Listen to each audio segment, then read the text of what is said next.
Hello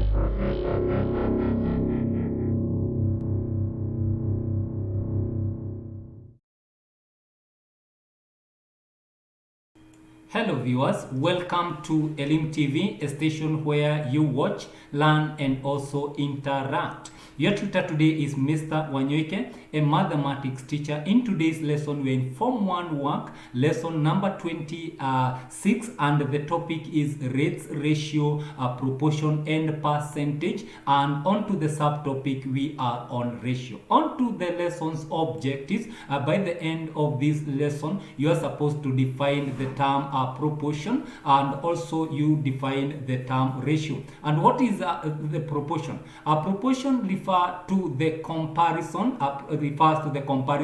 of two or more ratio. That is proportion. The term ratio, it is the comparing of two or more quantities of the same kind. For example, there is an example here given that A is to B. The ratio of A is to B is 2 is to 5, B is to C is 7 is to 3. Find the ratio of A is to C. What are you supposed to do? What are you supposed to do? You are supposed to indicate it here. You're supposed to go to the step 1, and on step 1 you arrange them. The ratio of A is to B is to C.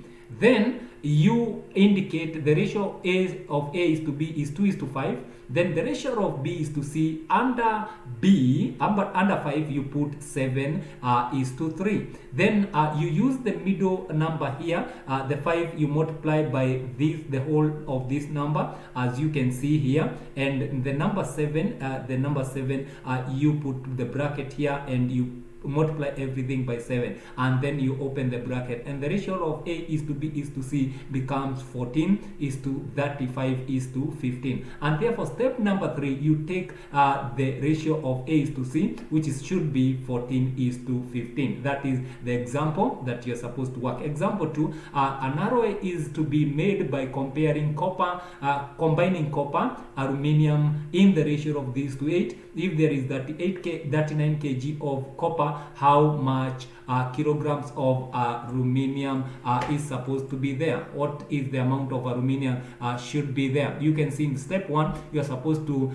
take the ratio of copper and aluminium, you put them together, then the amount of copper is 39, and therefore the ratio is 3 is to 8. And what about Y? That is the value for Y as far as aluminium is concerned, and you are supposed to cross multiply. You get 3Y, you multiply by 3, 8 times 39, then you divide by 3 on both sides, you end up getting 104 as the total value for Y, and therefore the amount of aluminium should be 104 kilograms. And on to the activity of today. We have come to the end of today's lesson, and the activity, you are supposed to tackle this question. An alloy is to be made by combining lead and zinc metal in the ratio of 2 is to 3. If there is 10 kg of zinc, how much kilograms of lead is required to make the alloy? To the reference, you can refer from KLB